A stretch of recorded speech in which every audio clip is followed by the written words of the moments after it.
There you I go. do.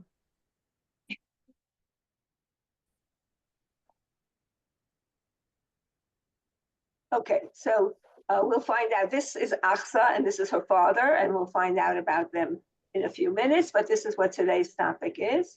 I decided to do something that's not really political, although one could argue that the conquest of the land could be political, but it's in ancient times. So, so first of all, let's situate you in where Achsa appears. So first of all, she appears in the book of Judges, all right? And the book of Judges is the second of former prophets, and it's actually more or less chronological. If although it's not clear, it's not really chronological, but supposedly chronological. After Joshua dies, there are certain Achsa actually is there at the end. There are certain, and so it sort of continues. All right, the book of Judges is situated between the end of the book of Joshua and before Saul is anointed the king in 1 Samuel, right? And so since all of the central characters are called judges sometimes, not necessarily, and they're not really judges, you know, some of them are like Deborah, for instance, but they're not really judges. So the question is, you know, who are these people in the book? Almost every character could be a standalone. It's quite possible that all these stories were thrown together in the book of Judges. And actually, before Samuel is born, you have Eli and his sons, and the whole story of Hannah, which also could possibly have belonged in the book of Judges, but it's not. Right? Okay, so who are some of these people? Some of them are military leaders. I hear someone making noise in the background, whoever that is, mute yourself. There's some like rumbling. So you have Othniel, who was going to be in our story, Ehud, Barak. It's funny, it says Ehud, Barak. It's almost as if the two of them go together. Maybe his mother was thinking about that when he named him. Gidon and Jephthah, these are military leaders. Some are warriors like Samson or Shamgar, who's a very minor prophet. You barely see him. And sometimes they're both leaders and commanders like Jephthah. We know Jephthah from Jephthah's daughters. And some of them are prophets. And one even is a Nazarite like Samson. If you remember, Samson is told not to cut his hair and not to drink wine. Okay. So the word for judge is shofet. The book is called Shoftim. And the premise of the book is this is all before the monarchy. And so because it's before the monarchy, this might in itself be a political statement because, you know, it's sort of like the Wild West. And so you need a monarchy to control it. And sort of towards the end, you have that. And so the opening is during the time of the elders who survived Joshua. And then towards the end, you really have strange things going on after Samson in chapter 16. There are about 22 chapters, and starting from 18, things are pretty 17 and 18, things have pretty much deteriorated. So it's not clear what the purpose of the book was, but each one could even serve as a moral, as some sort of moral story. And as I said, at the end, things really fall down. You have Micah, who's worshiping graven images, and there's a shrine built up north at Dan. You have the Pilegesh Bar Givah, which I don't know if we've done that this year, the rape in Gibeah, but we'll certainly, if we haven't, we'll be doing that. Okay, so anyway, and it concludes with there was no king in Israel, every man did as he pleased, right? So in other words, so that in that sense, you could almost argue that this is a political book saying we need a king, right? And now there are lots and lots of women in Judges, both names and unnamed. The first one is Achsa. We know Deborah and Yael we did last time. I don't know if we've done Sisera this year. sister's mother, we may have.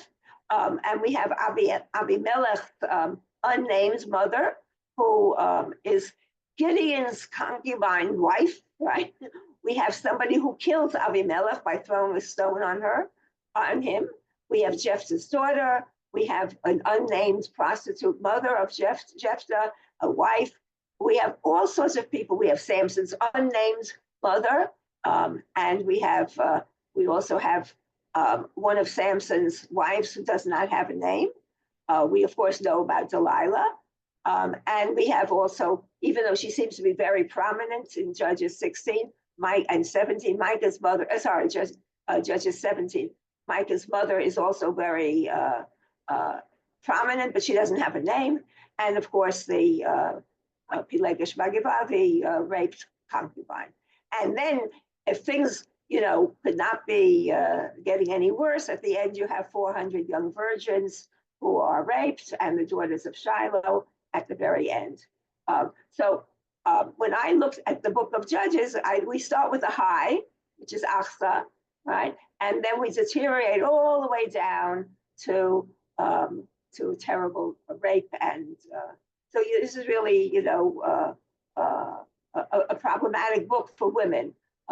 So even though we have Deborah and Yael, we're so proud of her, but then you have the story of Jephthah's daughter who ends up, going to her death because of her father.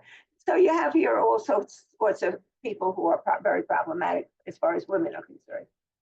So who is, after giving you a little bit of this background, situating the story and a bit about the book of Judges. So in chapter 15 of Joshua, you have mention of Caleb, son of Yefuneh, who is given a portion among the Judites, Kiryat Arba, that is Hebron, all right? And then, and there he marches against the inhabitants of Devere, and the name of Devere was formerly Kiryat Sefer. Just to show you where Devere is, let me just go down to the map.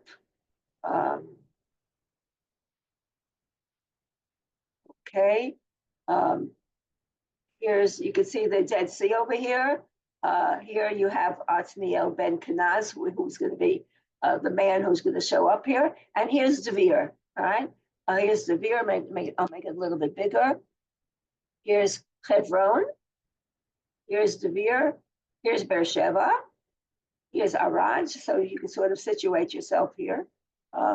And to show you where we are in relationship to where I live. And today, Devere is actually a kibbutz, also known as Zvira. Here's Omer, where I live, okay? And here is Beersheba. You don't really see it too well here. Here's Beersheba. And where is Devere? Devere where's Devere? Devere, where's the arrow? That's Daphna. That's Rahat. Here's Devere. I think my arrows got moved around.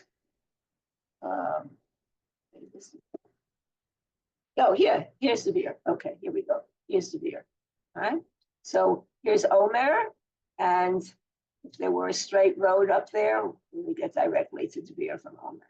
Right? It's almost a little complicated to get there, but okay. So let's go back to. Okay, so here's the story. All right, Joshua dies. Susan Ferris, would you like to read after the death of Joshua? Okay. After the death of Joshua, the Israelites inquired of the Lord, which of us shall be the first to go up against the Canaanites and attack them? The Lord replied, let the tribe of Judah go up. I now deliver the land into their hands. The Judites attacked Jerusalem and captured it. They put it to the sword and set the city on fire. After that, the Judites went down to attack the Canaanites, who inhabited the hill country, the Negeb, and the Shephelah. The Judites marched against the Canaanites who dwelt in Hebron. From there, they marched against the inhabitants of Debir. The name of Debir was formerly Kiryat Sefer. And Caleb announced, I will give my daughter Achsa in marriage to the man who attacks and captures Kiryat Sefer. His younger brother, Othniel the Kenizzite, captured it, and Caleb gave him his daughter Achsa in marriage. When she came to him, Okay, so stop there. So this is, we have like a sort of a fairy tale, right? The whole idea of somebody unknown showing up, and ends up getting the princess, right? We know stories like that. Okay. keep going. Yeah. When she came to him, she induced him, I can't read the Hebrew, I'm sorry, to ask her father for some property. She dismounted from her donkey, and Caleb asked her, "What is the matter?" She replied, "Give me a present, for you have given me away as Negeb land. Give me springs of water." And Caleb gave her Upper and Lower Guloth. Okay, so what do you understand from this?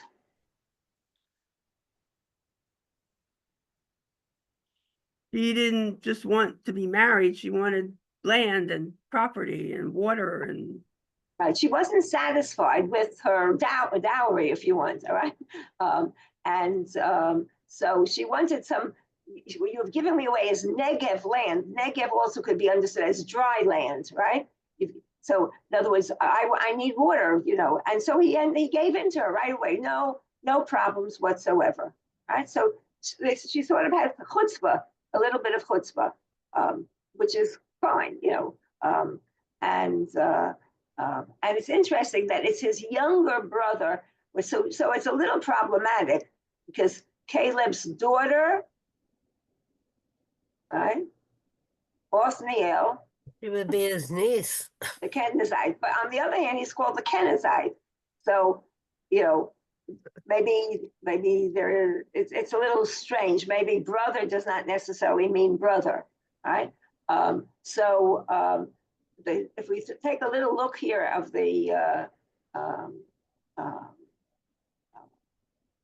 if we look at the commentary here from the Jewish Study Bible, you look here, it says here the representation of Othniel as younger than Caleb indicates that Caleb's clan was a more important one. So here, it's not necessarily his brother, right? But the fact that the clan itself is less important. All right, so that's a good way of getting around that, right? So on the other hand, in the Septuagint, right, the LXX, that's 70 in the Septuagint, which is the Greek translation of the Bible.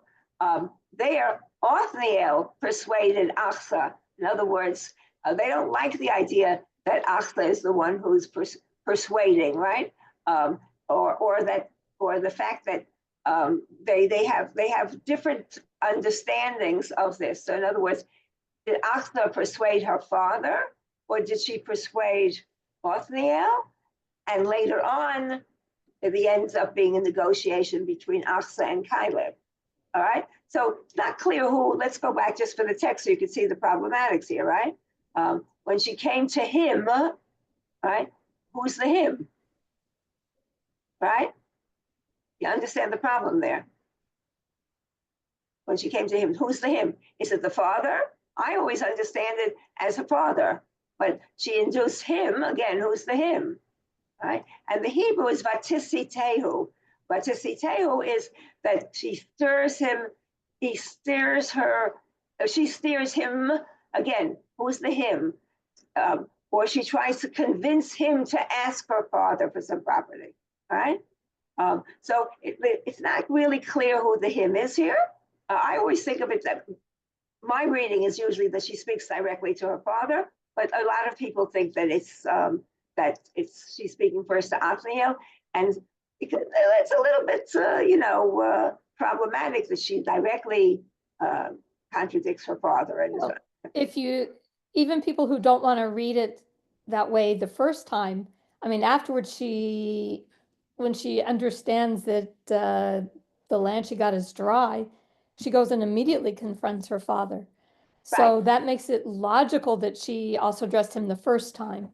She certainly Right. isn't shy about it. Right. No, I agree. I mean, but I'm just saying, it's you can understand why people read Mhm. it differently.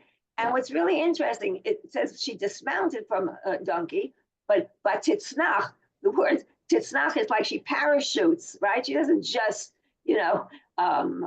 just get off of her donkey. But titznach, she, either she jumps down or she falls or she comes from above to down, which reminds us a little bit about Rebecca, right? Rebecca suddenly abruptly, gets off of her camel, and that's understood as she's falling. So it's not dismounting. Sounds like it's a casual getting off, whereas titznach is sort of like a more aggressive act. Okay, so on the other hand, look what the commentary here says. Dismounting from the donkey is a gesture of politeness. I would not, I would not read it that way, because I think batzitzach is an aggressive act. But maybe in biblical times, the word batzitzach didn't have the idea of parachuting. Okay, and also the fact that the Kenites or they might be possibly they're a group who integrated, Kenaz integrated into the tribe of Judah, all right? So that in other words, which is interesting, because this is the, remember Tzipporah, right? Jethro's daughter was a Kenite, right? So, okay, anyway, I thought this would be interesting. Let's just go on. So, Walter's commentary on the word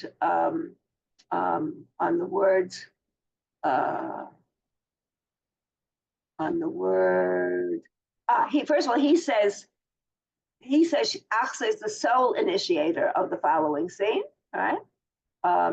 And he says the word batitznach is rare. The context determines she did something to display her anxiety that attracted her father's attention, perhaps like Rebecca. Okay, so he's on the same page as I am, or I'm on the same page as he is. So his understanding is really that Achsa is the sole initiator, and the Hebrew batisitehu hipitau tolatet la reshut shehitit. So Mitzudat David, commenting on this, says she she Seduced. She just seduced him to give her permission, right? She seduced her husband to give her permission to that she could ask her father for the field. So that's his understanding. Okay, that's Mitzudat David, a commentator. All right, and then his understanding of the word batitznach, l'chvod aviha, right? That to honor her father, she got herself down. So you can see that where are we? I just want to show you how interpretation works. So wait, not that one, this one. So the commentary from the Jewish Study Bible understands it to follow Mitzudat David. It's politeness, right? Whereas Walter understands it differently. Okay, I just to show you that when you have a translation, don't assume that the translation is necessarily correct, and that the translation can very often be based on somebody's individual reading and understanding of it. Okay. Does anyone want to make a comment before I go on? I don't see any hands, so if anyone does, just speak up. Okay, so I'll continue. So in this picture, which you had at the opening, which I have this here in Hebrew, I have the commentary here in Hebrew, which is a different commentary that I have in English, which is in this picture, Othniel, the husband, is not present, right? And he allows her, or it allows Achsa to bargain with her husband. In the back, you could see some water, right? You can see some water, and these are the upper waters that she's talking about this, and so that the question is, where is all of this taking place? All right, the idea is possibly that it's taking place in Kiryat Sefer. Now, what is Kiryat Sefer? What is Sefer? Book. A book. It's taking place in Kiryat Sefer, and so the book, Kiryat, the city of the book, Hofech l'Sefer Torah. The Sefer now becomes the Torah, and so Othniel now becomes a very important person in the Torah, right? If you want, he becomes the first judge. Achsa is not a judge, right? Othniel becomes the first judge, and Achsa is a businesswoman, right? Who takes care of the family stuff so that the husband can only study. Sounds familiar? So here's a real great example of this is the Hebrew. I'm just loosely translating the Hebrew for you. Here's an example of a midrash which suits its purpose to show that he's a Talmud Torah study, and she's the wife who works, like Rabbi Akiva and Rachel, and so she now could support him so he could be a great Talmud. I mean, this is really riotous if you think about it. Of course, this is interpretation. It's not, not connected to the biblical period at all. So here you can see just where that picture came from, right? This is where the picture came from, a 15th century manuscript, and there are a whole bunch of miniatures there, and this was a medieval text, and I'll just make it a little bit bigger so you can see the Latin. Okay, you can't really see the Latin, but it's a beautiful, beautiful page. Okay. And one more thing as far as that's concerned, this is just a little bit of the description. So Caleb, right, extends his left hand, and with the right hand, he points. One minute.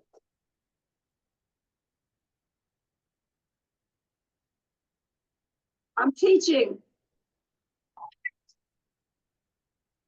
You'd think my kids would know my schedule by now, but all right. Where are we? So Caleb extends his left hand, and with his right hand, he points to Achsa, who's wearing a fur-trimmed gown. Now, can you imagine in those times, with her right hand extended and her left In hand. the Negev, where it's hot. Right. And her left hand holding her gown. Well, today, maybe it's raining and really freezing. It's down to 9 degrees. So the scene in the landscape is houses, trees, fields, rocks, spring, right? And in the upper, lower, left, and center margins, you have here all of these lovely decorations that you have here. Okay. And this is actually an illustration of Joshua, right? Joshua 15:18, where you have this story also. Okay. So in the midrash, that Achsa is described as a beauty, right? Now this is really funny, right? When we hear the name Achsa, a lot of us think, you say like ich, right? Achsa, that's what it sounds like.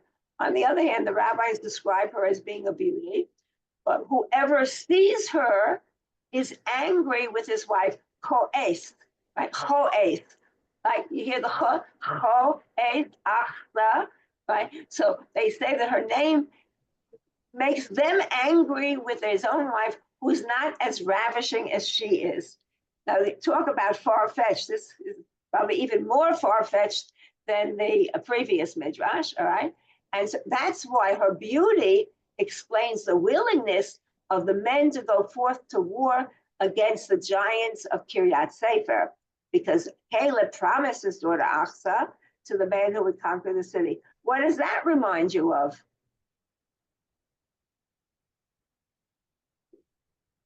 Reminds me of Saul and Michal. Or Okay. Mirav. Okay, great. In the Bible, but it also reminds you again of some of these fairy tales. Okay, it's a trope that really is ancient times and all sorts of, amami. What's amami? Folk tales. Folktales, thank you. The Midrash criticizes Caleb for his pledge, because what if a slave had taken the city, right? So, not to take any chances, God arranges the proper match, all right? So in other words, there's intervention of God. We're not going to, we're not going to take any chances, right?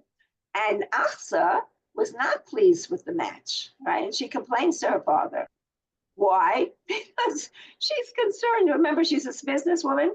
She's concerned that Othniel is only a Torah scholar, and he won't be able to providing for her, right? So, in other words, the rabbis understand her complaint that for you have given me away as negative land, so give me springs of water, as referring to her husband Othniel, who possesses only water, which is the Torah, but is desolate of property and livelihood.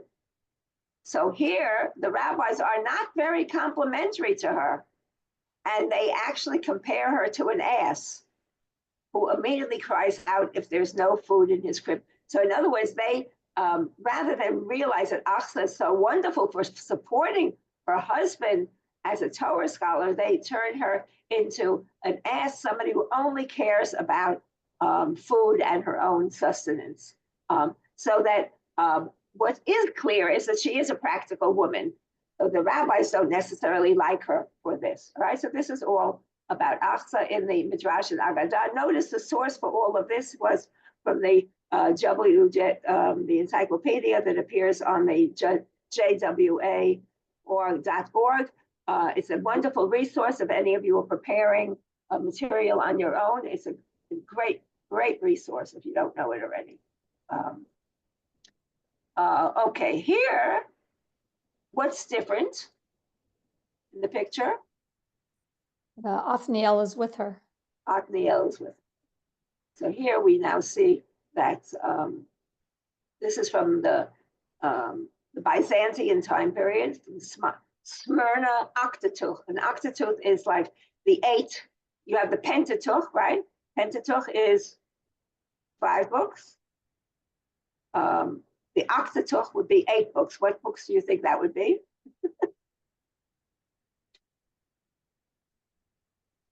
Joshua, Judges, and I would say the book of Ruth, maybe. Maybe Ruth, because Ruth appears, probably Samuel. I would imagine it's probably Samuel, not Ruth. Although, by the way, since you do mention Ruth, according to the Catholic Bible, Ruth appears after Shoftim, right? Or Right, before. because it supposedly takes place during the period of the Judges.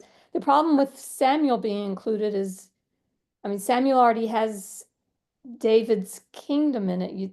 Right. It's a problem. Absolutely. Yeah.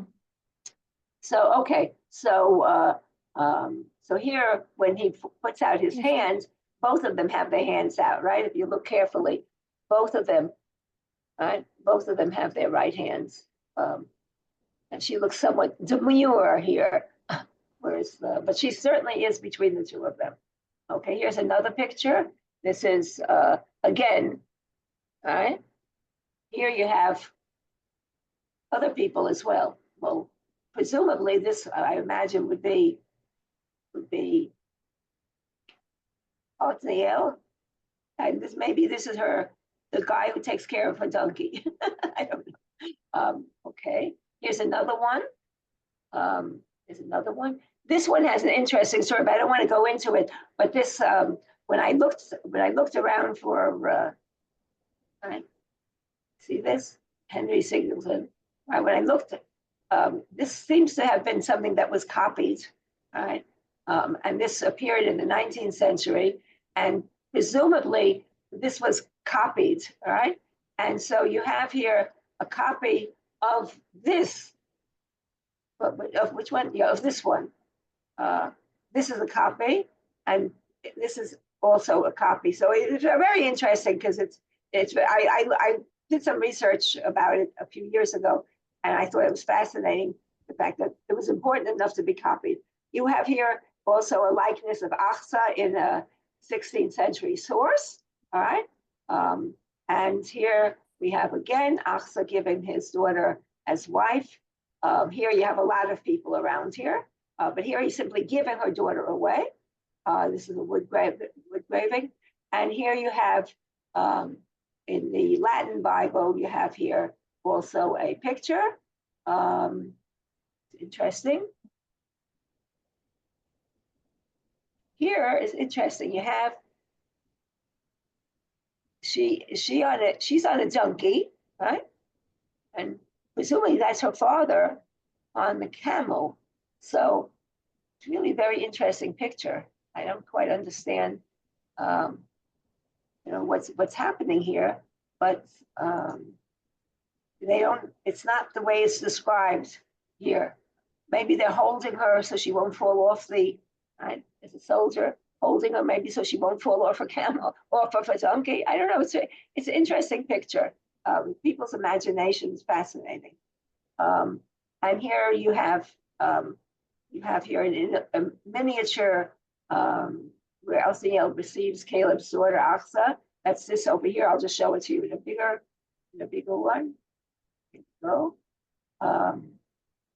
Okay, so here you have. So except for the first picture, all of them have Caleb in there as well, even though it's quite clear to me that he's not there.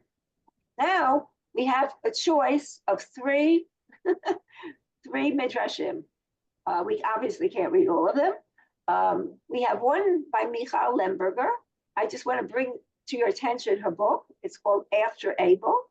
And one of her stories is about Achsa and Caleb, right? And this is her opening based on what we just looked at, the biblical, and she basically has a whole bunch of description about the background here of all the conquest, a lot of stuff about the conquest here, and she the fact that a lot of talk about how the city of Arba fell and the welcome to the new home of Judah, and the fact that they still have one more thing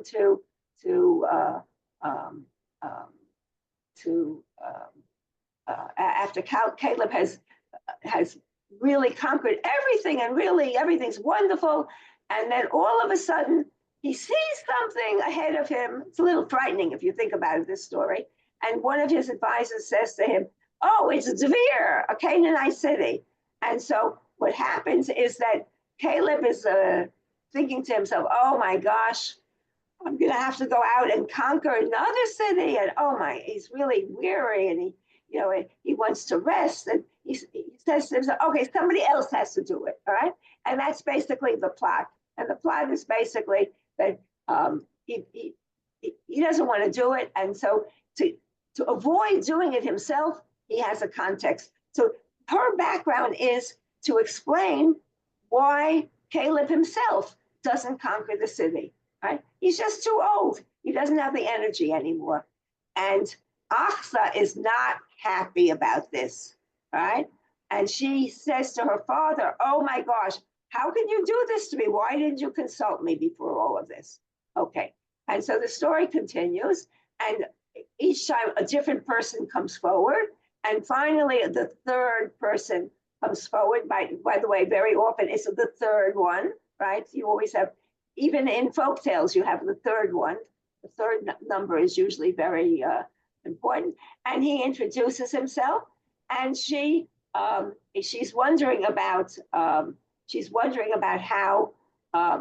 how he's going to succeed. She listens carefully, and anyway, the story goes on, and of course he conquers it, and she goes up and she watches it, and finally they fulfill the promise and they get married, and but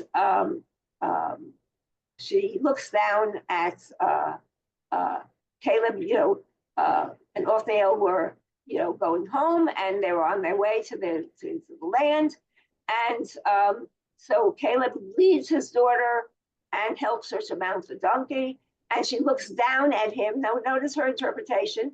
Caleb led his daughter and helped her mount her donkey, right? And she looks at him and she says, I hope you know what you're doing. It's only my life that will prove you right or wrong. And then the newlyweds go, and she says, Devere was the bride price you paid for me, but what of my dowry? And so Othniel says, dowry? I never thought to ask. And she's stupefied, and she says, this was the man who used intelligence to defeat Devere? All right. And he says, no, my father always took. And so she said, oh my gosh, what an idiot. And so she pulls at the reins. She turns her donkey around. Come on, where are you going? And she says, forget what's mine. Notice how she makes her even stronger than she is in the Bible. And Caleb, of course, is surprised to see the newlywed couple. And he says, and then right away, she says to him, you have everything you sought. You could not spare a single acre for me. And so the Caleb and Othniel couldn't believe that she's so vehement. And she says, you're the clever one. You get others to do your bidding and pay nothing in exchange. And here we have the quotation, am I like a field in the desert worth so little? That's a quotation from the Bible, that you'll trade me away for nothing. Okay. And so she, he asks her, what would you have of me? And then we have the ending, and we have the Achsa looks through the gate, and she says, give me the 2 springs. She was demanding the richest farmland in all of Judah, but Achsa did not care. She foresaw a lifetime guiding Othniel as he took her father's place in the nation, and for that she deserved as much as she desired. Caleb heard the wisdom in all she said and all she did not say. He granted her request, then having accomplished her mission, Achsa led her husband out of the city of Arba again, south toward their new home. Okay, so this is a very quick summary of the story. Does anyone want to add something or comment? Yes, Joyce, you have to unmute yourself.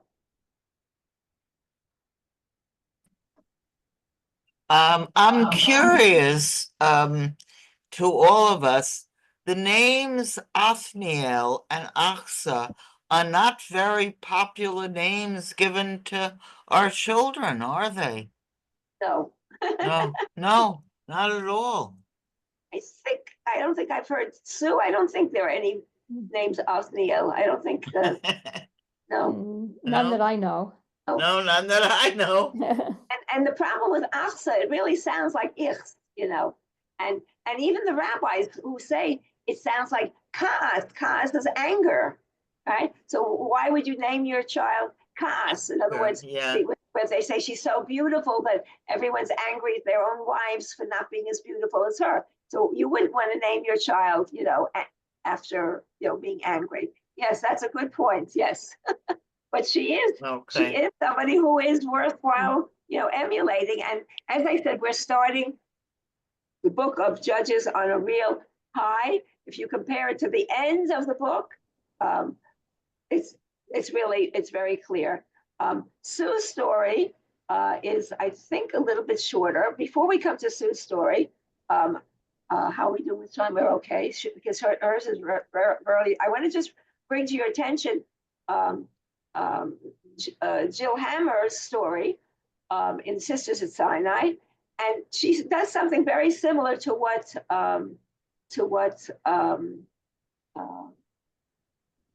I know that you didn't know this, right? You didn't know. No. I know, but she calls her Miriam's heir, right?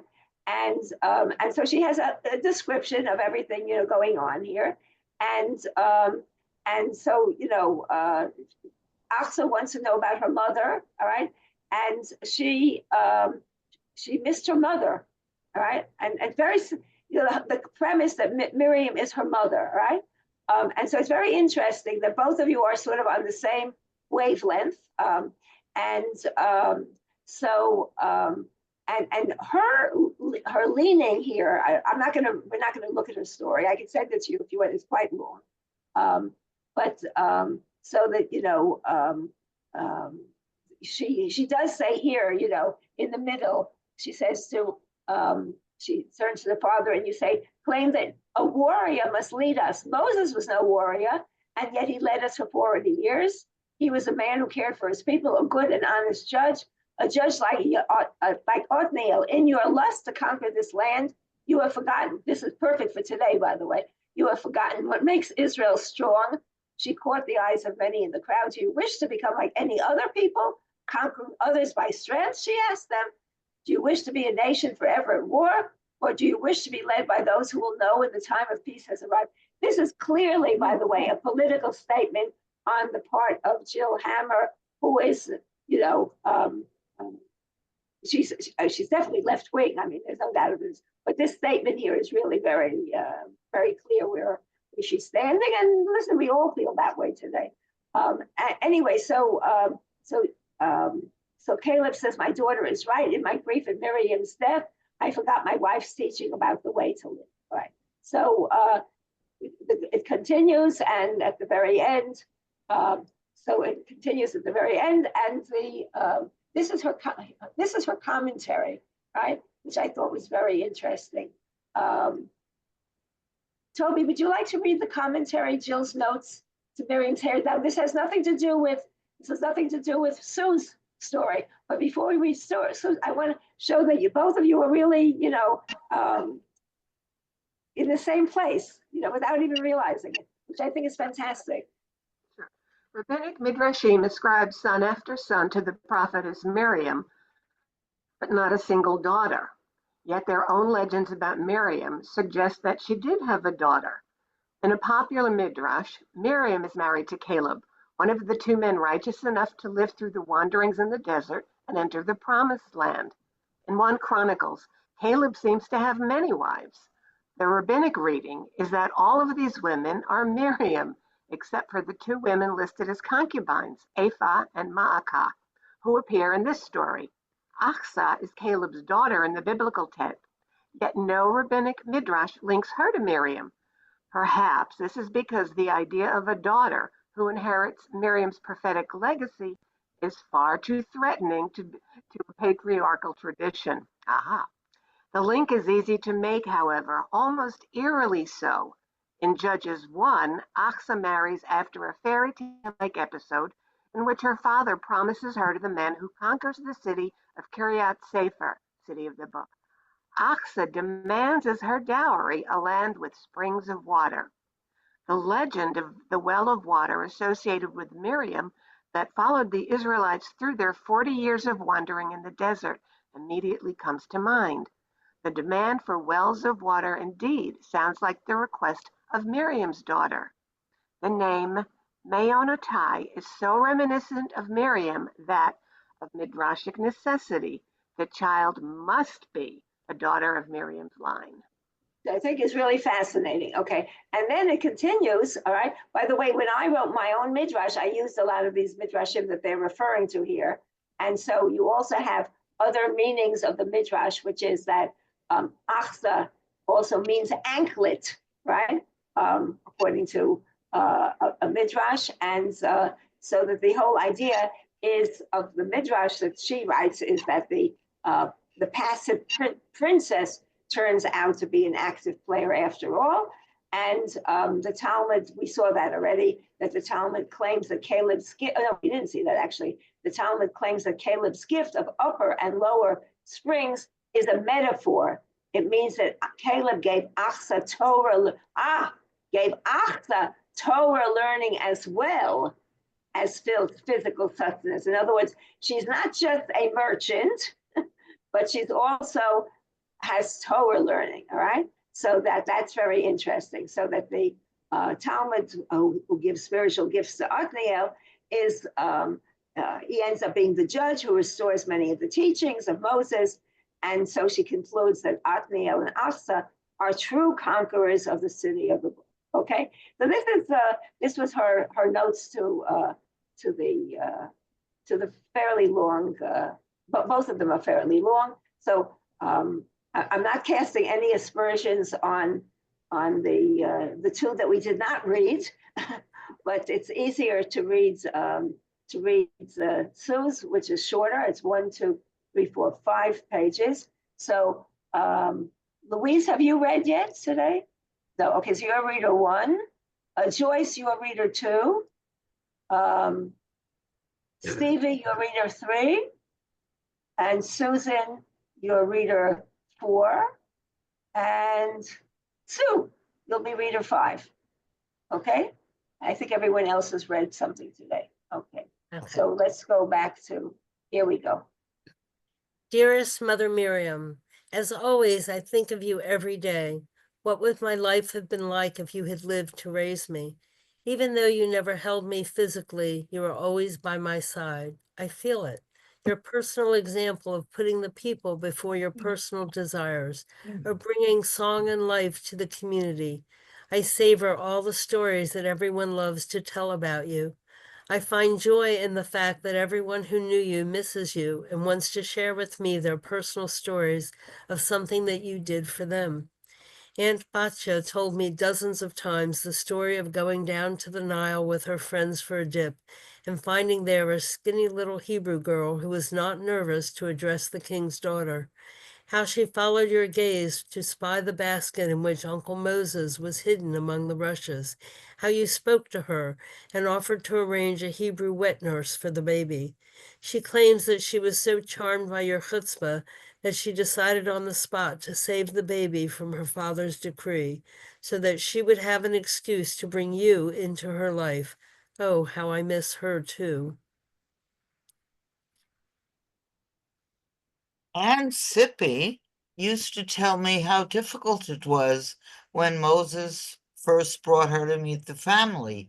No one welcomed her, especially not Aaron, who always seemed to look down on her. She would tell me how you were the only one to greet her, to show her around, and how you gradually turned her into your own confidant. One Sippy even hinted that there had been tension between Uncle Moses and herself, and that you stood up for her, but she refused to give me the details. She said no one has ever believed her side of the story because no one would believe that Moses was capable of such insensitivity.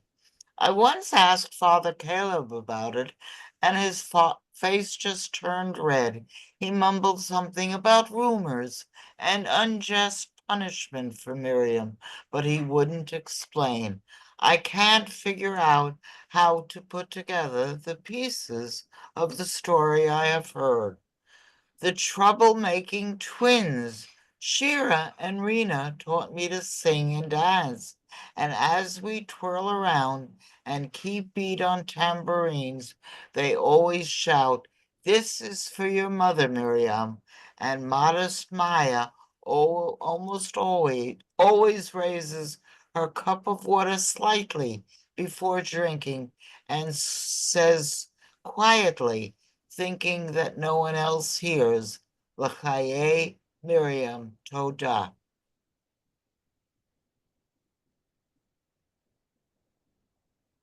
Anyway, you have heard all of that from me, at least in my thoughts many times. Today, I need to share something else with you.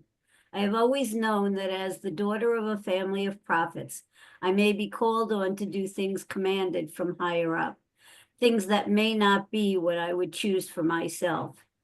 Pappy Puppy, as you know, my favorite nickname for Father Caleb, has raised me to understand that there may be a higher calling for me than for the other Hebrew daughters.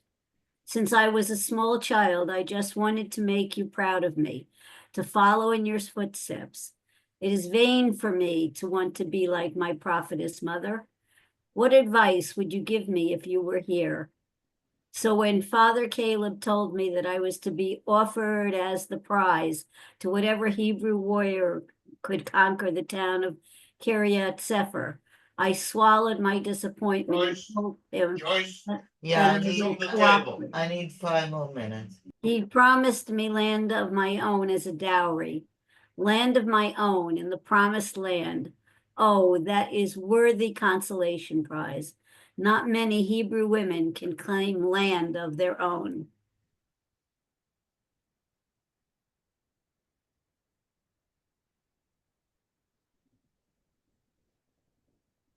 The fourth reader?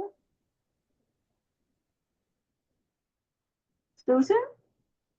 Are You you want the me to reader? read? I I'm don't know. sorry, I had to step away before.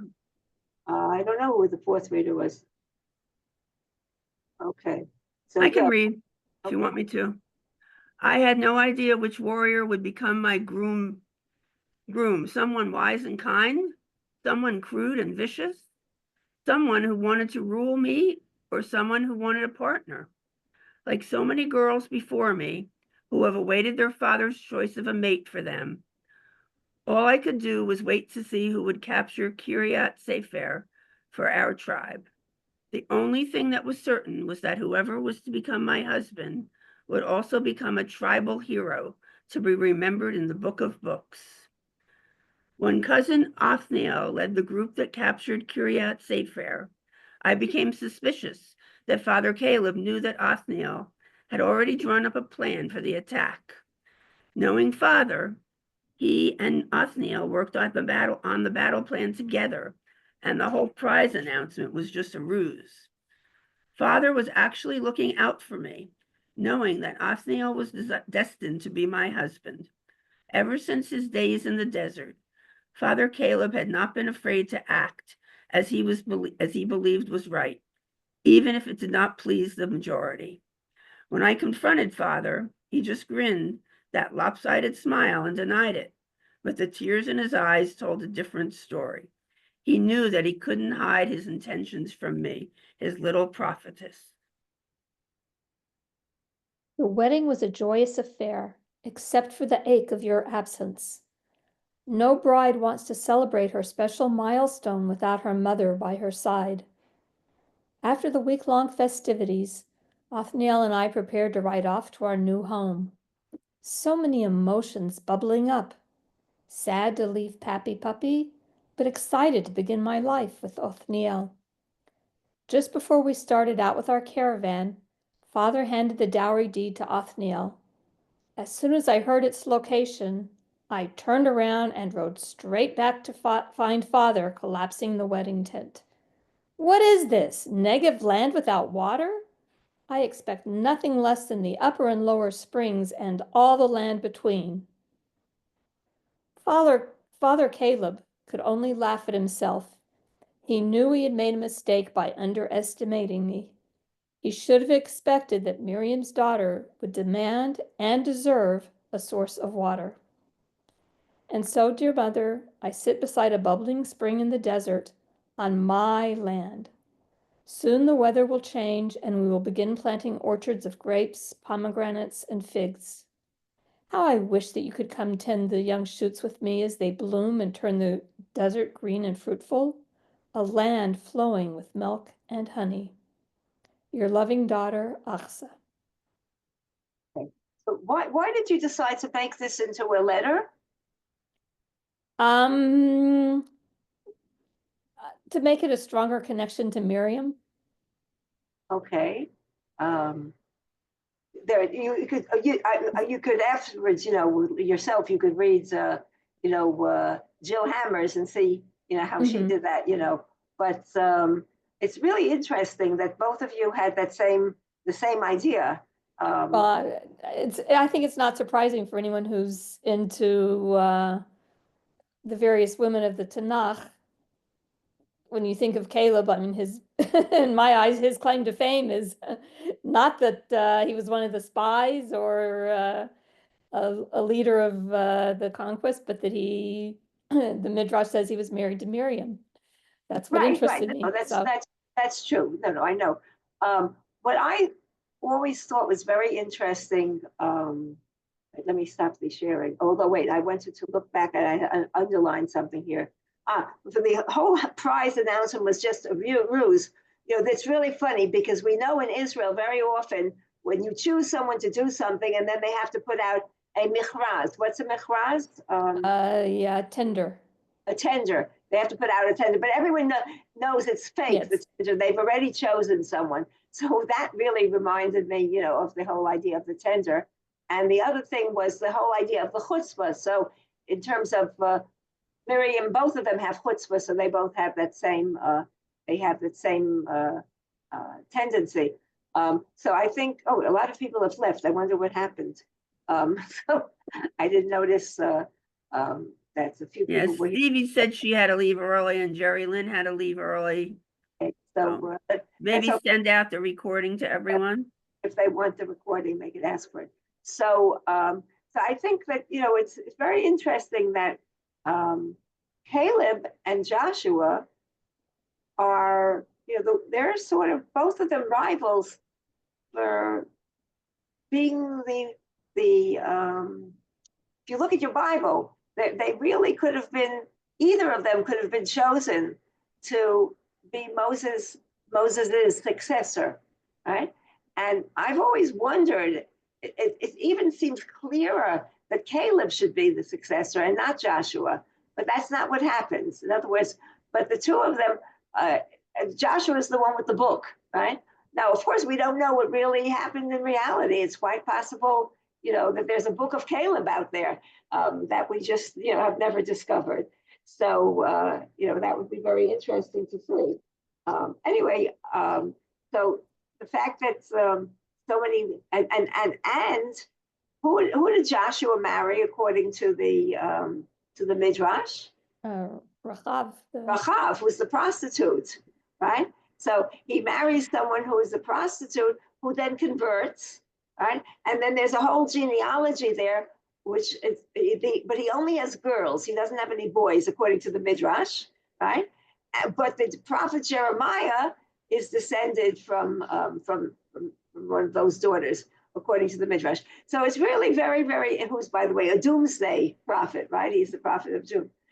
It's very interesting what the rabbis do and the midrashim, and what they do is not more far-fetched than any of us midrash writers do either. In other words, they have their own concept, they have their own agenda.